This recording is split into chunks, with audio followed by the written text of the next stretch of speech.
Hey, hello, welcome to my English class. After a long time we are meeting, right? How are you? I'm great. Well, today I'm going to discuss agreement of verbs, okay? Sometimes two singular subjects are connected by the conjunction either or and neither nor, right? So in this case, what kind of verb we can use? Singular verb or plural verb, right? So it is going to be the main content of my class today. If you really want to enhance the quality of your spoken English, then it is really right lesson for you. So why late? Let's get into the discussion. Now look at the board. Let's come to the rule number 1. The rule number 1 implies that when both the subjects are in the singular and connected by the conjunction either or and neither nor, then verb will also be singular. Right? I am repeating again. If two singular subjects are connected by the conjunction either or and neither nor, then verb will also be singular. Right? For example, either the doctor or the nurse sees the patient, right? Either the doctor or the nurse sees the patient. So what is happening here in this sentence? Two subjects are here in this sentence, right? The doctor and the nurse. And notice carefully, both subjects are singular, right? And both singular subjects are connected by the conjunction either or, right? And according to the rule, if two singular subjects are connected by the conjunction either or and neither nor, then verb will also be singular, right?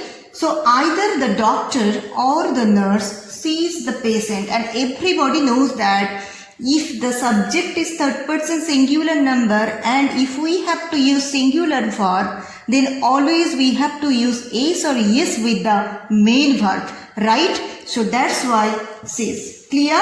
Either the doctor or the nurse sees the patient. Understood?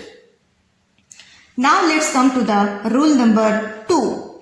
Rule number 2 says that when a singular subject and a plural subject are joined by either or and neither nor, the verb either will be singular or plural depending on the nearer subject of the verb, right? I am repeating again. If one subject is singular and another subject is plural and both subjects are connected by the conjunction either or and neither nor, then the verb will be followed by the subject which is mentioned nearer of the verb. Understood? For example, neither Rahul nor his cousins are going to the market. Okay? Neither Rahul nor his cousins are going to the market.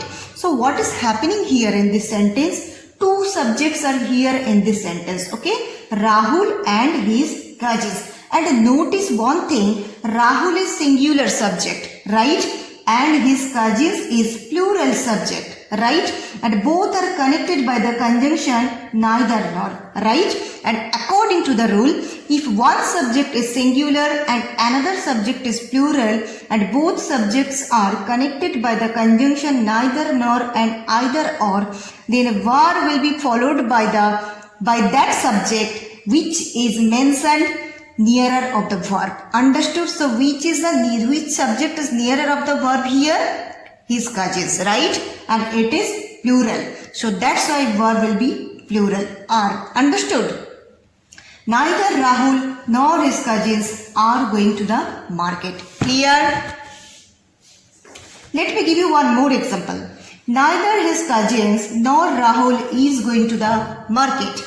Neither his cousins nor Rahul is going to the market. What is happening here? Two subjects are here. One is singular and another is plural. His cousins plural and Rahul is singular. and both subjects are connected by the conjunction neither nor. And according to the rule, if one subject is singular and another subject is plural and both subjects are connected by the conjunction either or and neither nor, then verb will be followed by that subject which is mentioned nearer of the verb, right? So here Rahul is the subject which is mentioned nearer of the verb. So and it is singular. So that's why verb is singular. Is clear? So neither his cousins nor Rahul is going to the market. Understood? Well, so I hope you all have enjoyed the class today and I'm hopeful that it is very helpful to everyone. But now my humble request to all the learners of English language, please study well and do work hard, okay? Even if lack of efficiency of English language is one of the biggest obstacles in your life to reach your destination, please take the subject seriously, take action, work hard and improve your skill each and every single day. Okay? Keep studying, keep learning and keep growing in your life. I have to stop here and I will be back very soon. Okay? Goodbye.